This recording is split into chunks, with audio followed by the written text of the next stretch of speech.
Market Mantra, Market Mantra, Market Mantra, Market Mantra, Market Mantra,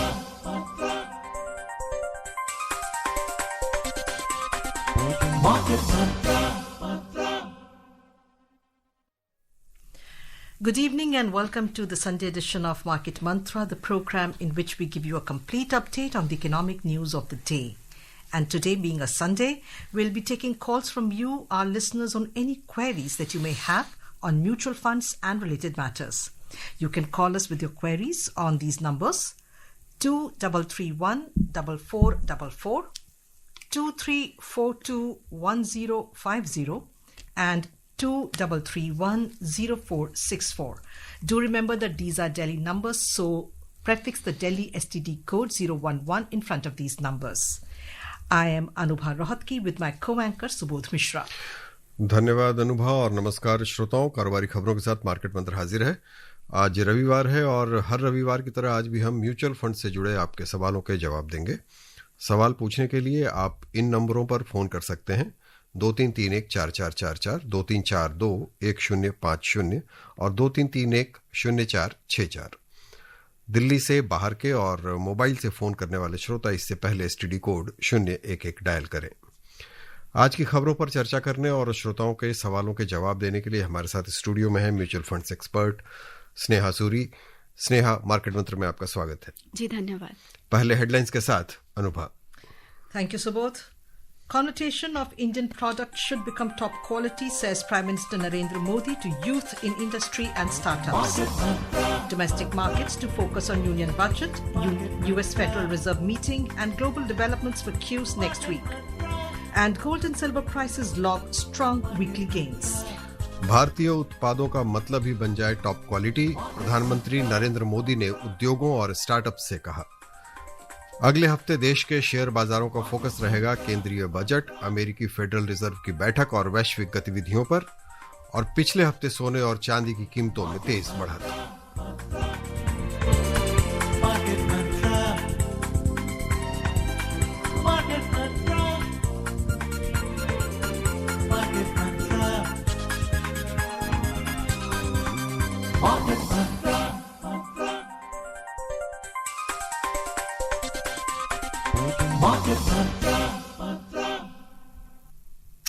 And Subodh, before you give us the first story of the day, there's a heads up for our listeners. The views and opinions expressed by the experts in this program are their own and not that of Akashvani.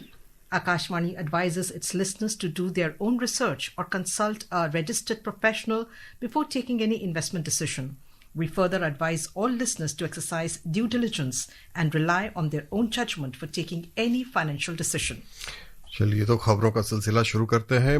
प्रधानमंत्री नरेंद्र मोदी ने देशवासियों से, खासकर उद्योग और startup उद्यमों में लगे युवाओं से गुणवत्ता पर जोर देने की अपील की है। आकाशवाणी से मन की बात कार्यक्रम में अपने विचार साझा करते हुए श्री मोदी ने कहा कि चाहे हमारे टेक्सटाइल्स हो, टेक्नोलॉजी हो या इलेक्ट्रॉनिक्स या फिर पैकेजिंग, भारतीय उत्पाद का मतलब ही बन जाए टॉप क्वालिटी।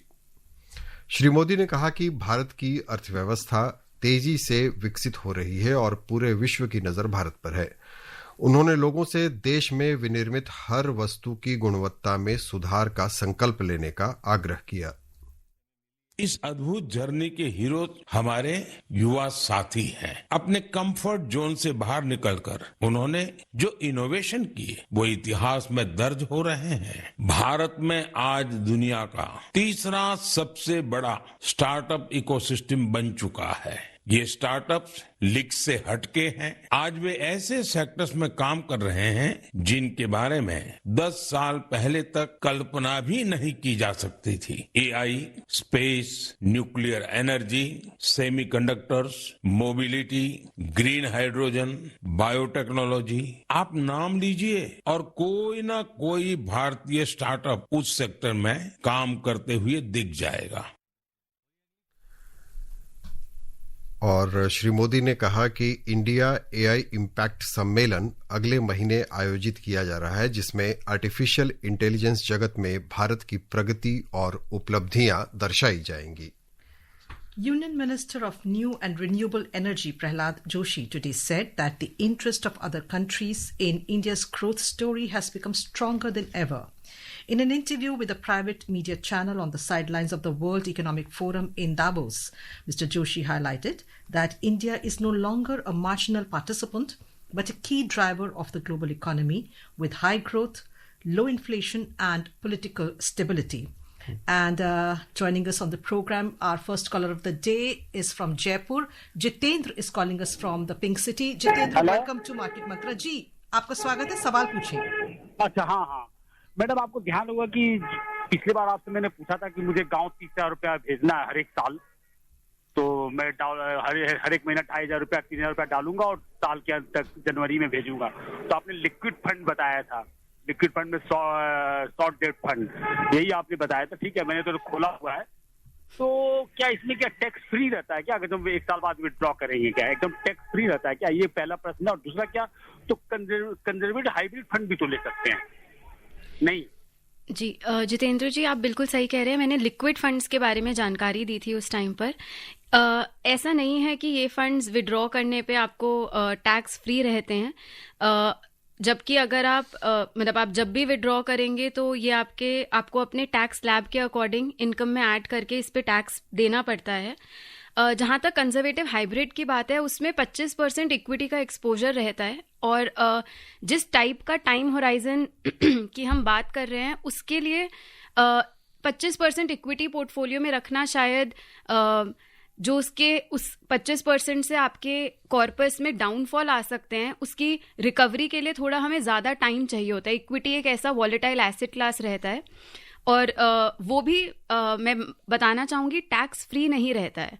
सो ये जो टैक्स वाला बिट है, अगर आपको इस if this is a limitation for you invest करने के लिए आपको लगता है कि टैक्स फ्री रहना चाहिए, तो मार्केट में इस तरीके का कुछ आपको प्रोडक्ट ऐसे नहीं मिल पाएगा कि वो जो आप टाइम पीरियड कह रहे हैं उसमें एकदम ही टैक्स फ्री रहे. ये ज़रूर है कि conservative hybrid for that matter आपको ग्रोथ ज़्यादा दे देगा क्योंकि उसमें 25% इक्विटी है. बट अगर आप चाहें तो आप पोस्ट ऑफिस स्कीम्स देख सकते हैं, बट वहाँ पे भी लॉक इन पीरियड का एक इम्पॉर्टेंट फैक्टर रहता है. बीच में कई बार आपको क्वार्टरली इंटरेस्ट मिलते हैं, बट उनमें आप डाक खाने में जाकर पता भी कर सकते हैं कि ऐसा कौन सा प्रोडक्ट होएगा जो आपके टाइम होराइजन के लिए अलाइन रहेगा. म्यूचुअल फंड के जो एक डोमेन रहता है, उसमें कंजर्वेटिव हाइब्रिड नहीं, लिक्विड फंड्स वाली कैटेगरी ज़्यादा सूटेबल रहेगी. जी, अगले कॉलर हैं फरीदाबाद से प्रवीण. स्वागत है आपका. सवाल पूछें. Good evening Market Mantra team. Good evening. मेरा एक ही क्वेश्चन है कि I have been investing in quant active fund for past 2.5-3 years. अभी उसका काफी टाइम से देख रहा हूँ कि वो डाउनफॉल हो रहा है उसका. तो क्या मेरे पास इसके अलावा भी 2 फंड है, पराग पारिक फ्लेक्सी कैप और कोटक मिड कैप अपॉर्चुनिटी. तो ये तीनों फंड में कंटिन्यू कर रहा हूँ 2.5-3 साल से. बट क्वांट एक्टिव फंड का मेरे को प्रोस्पेक्ट जानने का है कि क्वांट एक्टिव फंड में should I continue with investment और मेरे को कुछ शिफ्ट कर लेना चाहिए, स्पेशली क्वांट मल्टी कैप और एक्टिव फंड जिसका नाम था पहले. Thank you. जी, पहले जिसका नाम मल्टी कैप था क्वांट का. हाँ जी.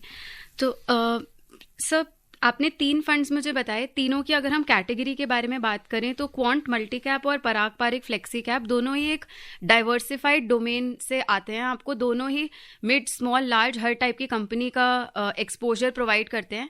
And that is why they do have a position in your portfolio and actually should have a position. While Kotak mid cap can help provide you with a supplementary allocation of giving you an extra return kicker, of course with a higher time horizon in mind. I hope आप इन सब में SIP के माध्यम से ही invest कर रहे हैं. Talking specifically about quant multi-cap as such, so you are right to say that let's say the last 2 years have not really been favorable to its strategy. Having said that, if you have a long-term horizon in mind and at the same time you have a different from fund like Parag Parik Flexi Cap from diversified set, आप उसमें बने रह सकते हैं, आपको उससे अपना current allocation cell करने की ज़रूरत आज के टाइम पे नहीं है।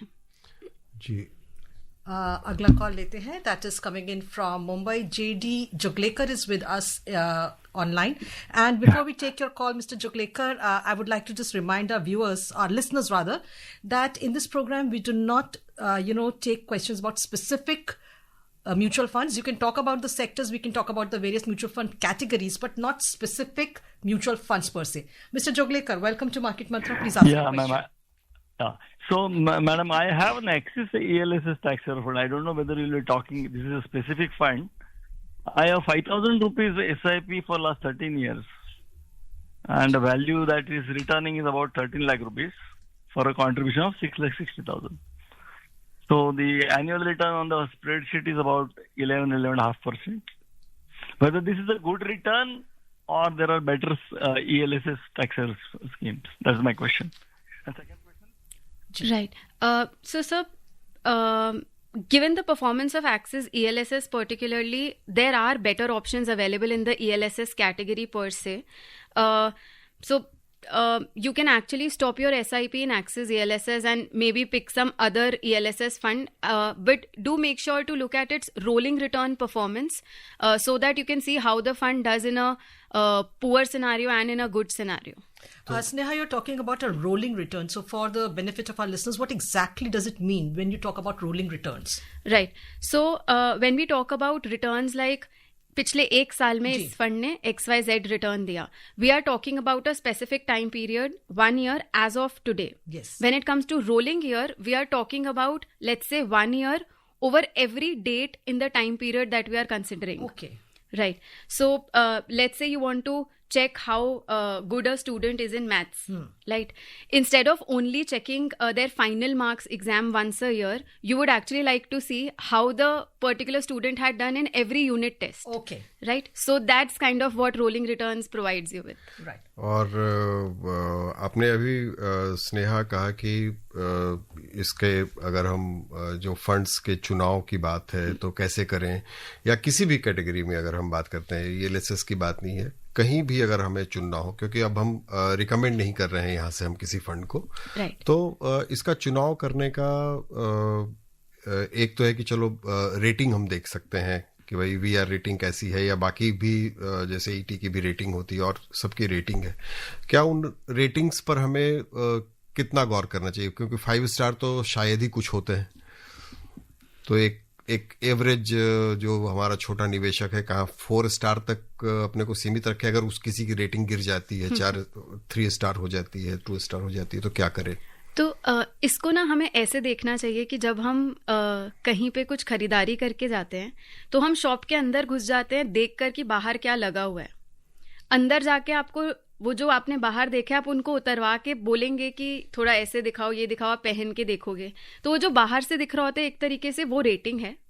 उसके बाद जाकर हमें देखना पड़ता है कि जैसे अगर हम इक्विटी एसेट क्लास के बारे में बात करते हैं तो जैसे अभी मैंने रोलिंग रिटर्न्स बताया, उसमें आपको पता चलता है कि बढ़ती मार्केट में फंड कैसा करता है, गिरती मार्केट में फंड कैसा करता है. और ये इम्पॉर्टेंट इसलिए है क्योंकि आपको पता चलता है कि जब आप अपने पैसे डाल रहे हैं, जितने भी डाल रहे हैं, उसकी एक एक्सपेक्टेशन आप क्या रख सकते हैं. ऐसा नहीं रख सकते हैं कि पूरे टाइम ये बढ़ता ही रहेगा.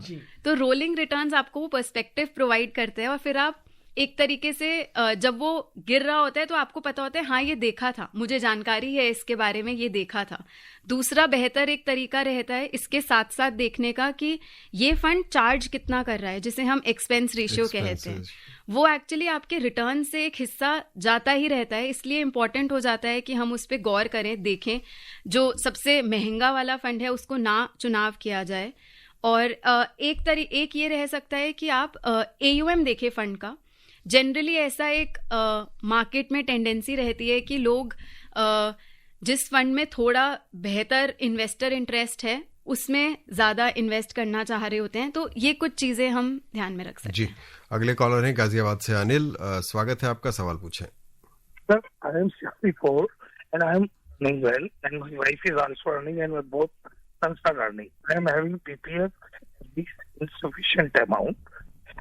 मुझे फरवरी में 18 लाख LIC से आने हैं सर. तो वो मैं मैम से पूछना चाहता हूँ कि मैं किस म्यूचुअल फंड में करूँ. मेरे पास ऑलरेडी HDFC और निपन म्यूचुअल फंड एग्जिस्ट करते हैं. मैंने सोचा था इंडेक्स फंड में करूँ या प्रूडेंस फंड में करूँ. Please suggest me. राइट. सो अनिल जी, ये आपको मुबारक इस बात पे कि आपका अच्छा खासा PPF में है. आप जैसे बता रहे हैं, आप और आपकी वाइफ अच्छा अर्न कर रहे हैं. ये जो 18 लाख की हम बात कर रहे हैं, आपने ये बताया कि आप HDFC निपॉन में इन्वेस्टेड हैं. एक्चुअली इंपॉर्टेंट ये रहता है कि आप कैटेगरी बता पाएं जिसमें आप इंटरेस्टेड है, क्योंकि अकॉर्डिंगली फिर हम ये 18 लाख और कहाँ डिप्लॉय कर सकते हैं, हम उसका एक सेंस ले पाते हैं. यहाँ पे मैं अज्यूम कर रही हूँ कि आपने जैसे आपकी ज़्यादा एलोकेशन शायद PPF में है, क्योंकि जनरली ये रहता है कि हम कमाते हैं, हमारा कुछ हिस्सा PPF में जाता है. ये तो डेट एलोकेशन आपके पोर्टफोलियो में शायद थोड़ी ज़्यादा है. तो ये 18 लाख के लिए आप एक इक्विटी एलोकेशन अपनी बढ़ाने की कोशिश कर सकते हैं. दो आप 64 के हैं तो आप सीनियर सिटीजन हैं, बट क्योंकि आपकी बाकी सारी लाइफ की कंडीशंस उस तरीके से हैं कि आप अच्छा अभी भी कमा रहे हैं और कुछ आप PPF में ऑलरेडी इन्वेस्टेड हैं, तो इक्विटी कैटेगरी में मैं आपको बोलना चाहूंगी, आप जैसे इंडेक्स फंड्स कह रहे हैं तो उससे लग रहा है कि आप लार्ज कैप एक्सपोजर चाह रहे हैं, तो उसमें कोई प्रॉब्लम नहीं है. अगर HDFC और निपॉन के जो आपके फंड्स हैं वो ऑलरेडी आपको लार्ज कैप एक्सपोजर नहीं दे रहे हैं, तो डेफिनेटली आप लार्ज कैप एक्सपोजर के लिए इंडेक्स फंड्स का सहारा ले सकते हैं. सेंसेक्स निफ्टी 50 पे बेस्ड कोई भी इंडेक्स फंड जो सस्ता हो उसका चुनाव किया जा सकता है. साथ ही साथ आप अगर आपके पास टाइम होराइजन थोड़ा रहता है तो आप कुछ 20% टाइप की एलोकेशन मल्टी कैप फंड में रख सकते हैं, जिसके साथ आपको मिड और स्मॉल कैप का एक अच्छा खासा एक्सपोजर मिल जाता है. तो ये मेरी एडवाइस रहेगी. Let's take the next call coming in from Delhi. Shobhit is online with us. Shobhit, welcome to Market Mantra. Please ask your question. Yeah, good evening, Market Mantra team. My question to the expert is a little technical. I want to know about the grandfatherly clause. It is applicable on the stocks. Is it applicable on the mutual funds also, which one has probably inherited? And if yes, how it works? If you can explain it with an example. Thank you. Right. So, Shobhit, as far as my understanding goes, which is, to be honest, limited when it comes to the inherited bit that you mentioned, but the grandfathering clause of 2018, post the long-term equity taxation that was introduced. So, as far as my understanding goes, that is up to a certain point in time till 2018 or 2019, the gains are grandfathered from any kind of tax applicability, and post that it is applicable, and it is also applicable in the mutual fund structure, in the equity mutual fund scenario. Having said that, I would say that you might want to consider a tax level expert to confidently tell you this, but even for inherited bit, I presume that grandfathering clause works, but a tax expert might just be more helpful here. And Keshav from Delhi is online with us. But before we take your call, Keshav, let's have a look at the next story. Union Commerce and Industry Minister Piyush Goyal today said that sustained and constructive engagement between India and the European Union over the past year has brought them closer to a fruitful outcome. Welcoming European Commissioner for Trade Markos Sefcovic in India, Mr. Goyal said that the European Union is a vital economic and strategic partner for India. He underlined that India and the EU are committed towards building a mutually beneficial, ambitious India-EU FTA for the prosperity of businesses and people. जी, अगली खबर देखें कि सोने और चांदी का क्या हाल रहा है.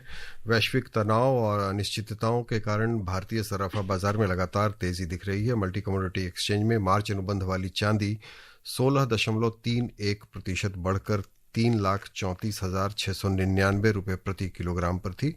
फरवरी अनुबंध वाले सोने का मूल्य भी पिछले हफ्ते लगभग 9.5% बढ़कर 1,56,037 रुपये प्रति 10 ग्राम पर था.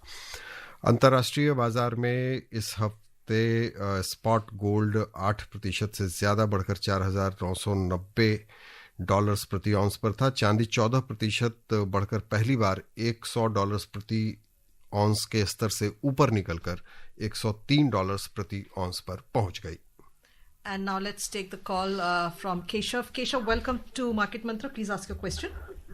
धन्यवाद जी, सवाल पूछिए अपना। मैडम। मैं ये पूछना चाहता हूँ कि हमारे एक फ्रेंड है, वो उनको पेंशन आती है 2,500 रुपये महीना, और वो पैसा उनका अकाउंट्स में आता है और वो अकाउंट में सिर्फ एफडी ही कर देते हैं 1 साल के बाद। क्या वो म्यूचुअल फंड में पूरा 2,500 रुपये महीने के हिसाब से जितना भी लॉन्ग टाइम के लिए करना चाहे तो उनको सही तरीका क्या है? क्योंकि वो एक्चुअली में दिव्यांग है, वो कुछ जा नहीं सकते, इसके लिए क्या उनके लिए सही रहेगा? और दूसरा सवाल मेरा ये है कि जो म्यूचुअल फंड के जो फंड मैनेजर होते हैं उन पे ये ऑल इंडिया के एक ही होते हैं कि अलग अलग स्टेट में अलग अलग होते हैं? ये क्या इनका होता है और इन पे कितना हम विश्वास करके जहां भी पैसा लगता है सही है? क्योंकि सुनने में यह आता है कि फंड मैनेजर अपनी चॉइस के हिसाब से कंपनियों में पैसा लगाते हैं।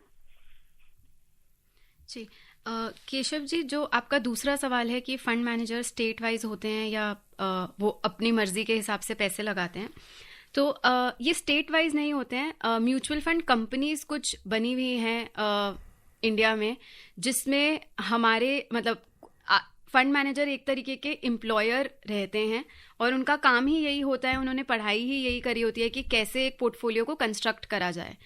अब वो बिल्कुल अपनी चॉइस के अकॉर्डिंग करते हैं, बट कुछ गार्ड रेल्स और कुछ rules and regulations already SEBI जो securities exchange board of India है उन्होंने उन्हें प्रोवाइड करी होती है, जिसके तहत में ही उनको किसी भी टाइप के पोर्टफोलियो डिसीजंस लेने होते हैं।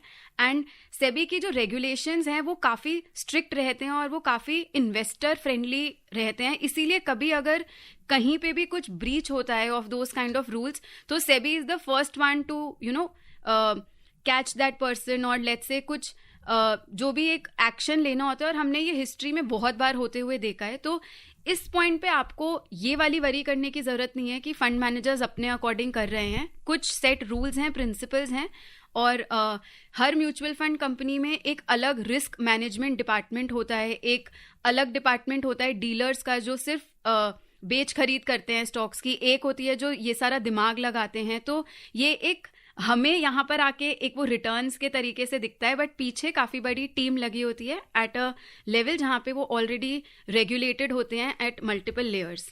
अब आपका जो पहला सवाल था कि आपके ये दोस्त एफडी कर देते हैं और ये म्यूचुअल फंड्स में कर सकते हैं या नहीं, तो ये बिल्कुल म्यूचुअल फंड्स में कर सकते हैं। AMFI.in की वेबसाइट पे जाकर वो जहाँ पे रहते हैं वो पिन कोड डाल के हम उस एरिया के आसपास जितने भी डिस्ट्रीब्यूटर्स हैं जो उनको हैंड होल्ड कर सकते हैं और म्यूचुअल फंड्स की जो एक नॉलेज है वो इम्पार्ट कर सकते हैं और उनकी मदद कर सकते हैं।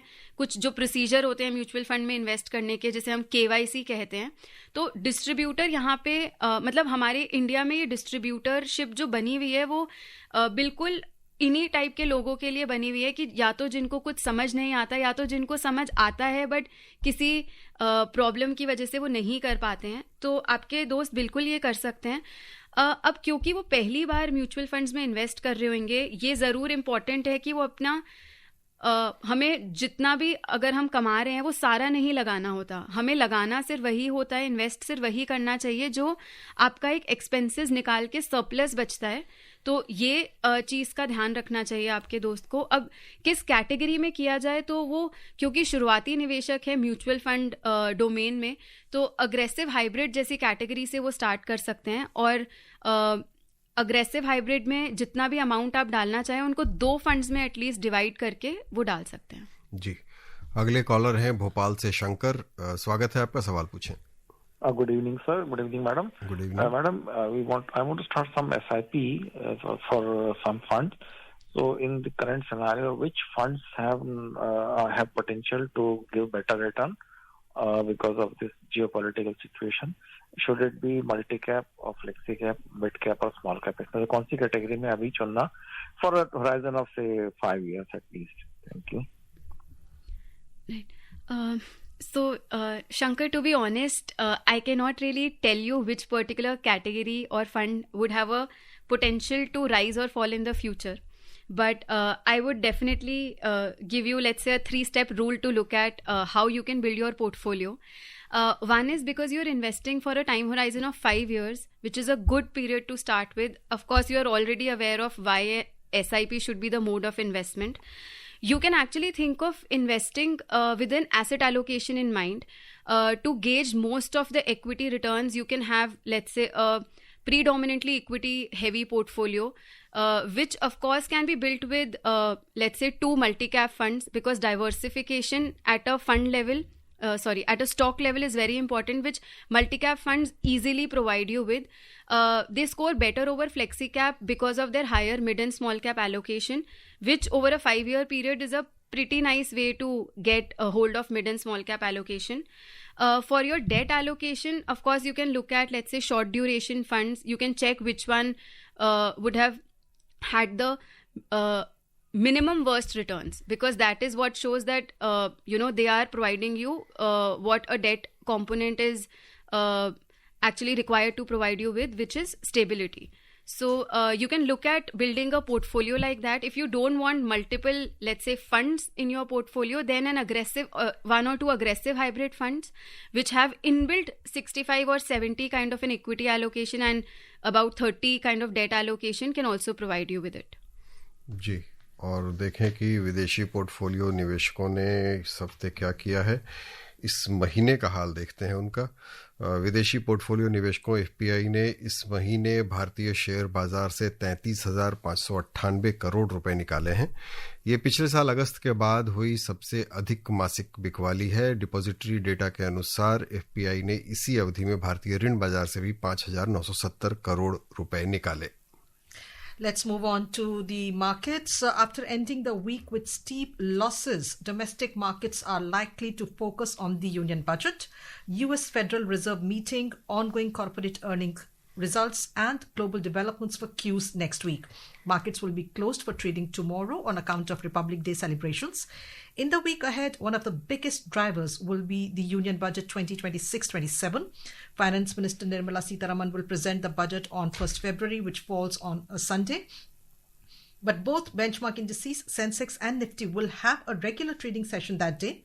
Ahead of the budget, the economic survey will be presented to both houses on 29th January. Additionally, India's industrial production data, scheduled to be released on 28th, will be another important data point for markets. On the global front, investors will closely watch the US Federal Reserve's 2-day policy meeting scheduled to begin on the 27th of this month. This will be followed by the release of the US trade data. Also, the earnings season will continue to draw attention as several major companies are set to announce their 4th quarter results.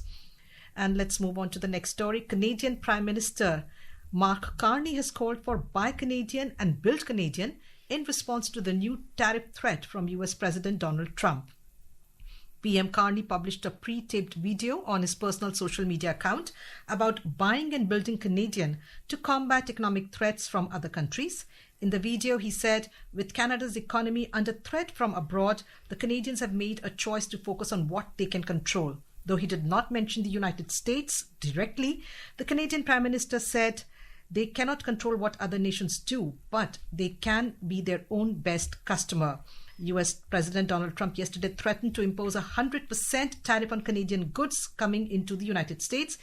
Mr. Trump wrote in a social media post that if Canada makes a deal with China, it will immediately be hit with a 100% tariff against all Canadian goods and products coming into the USA. तो स्नेहा, आज वक्त इतना ही है। काफ़ी सारे callers थे और काफ़ी अच्छे जवाब आपने दिए कार्यक्रम में आने और श्रोताओं के प्रश्नों के उत्तर देने के लिए आपका बहुत बहुत धन्यवाद। जी, thank you. And let's have a look at the headlines. Connotation of Indian products should become top quality, says Prime Minister Narendra Modi to youth in industry and startups. Domestic markets to focus on union budget, US Federal Reserve meeting and global developments for Qs next week. And gold and silver prices lock strong weekly gains. भारतीय उत्पादों का मतलब ही बन जाए top quality. प्रधानमंत्री नरेंद्र मोदी ने उद्योगों और स्टार्टअप से कहा। अगले हफ्ते देश के शेयर बाजारों का फोकस रहेगा केंद्रीय बजट, अमेरिकी फेडरल रिजर्व की बैठक और वैश्विक गतिविधियों पर। और पिछले हफ्ते सोने और चांदी की कीमतों में तेज बढ़त। And that's it in this edition of Market Mantra. नमस्कार। इस कार्यक्रम में विशेषज्ञों द्वारा विचार उनके अपने हैं। आकाशवाणी अपने श्रोताओं को सलाह देता है कि निवेश का निर्णय करने से पहले स्वयं रिसर्च करें या किसी पंजीकृत सलाहकार से राय लें।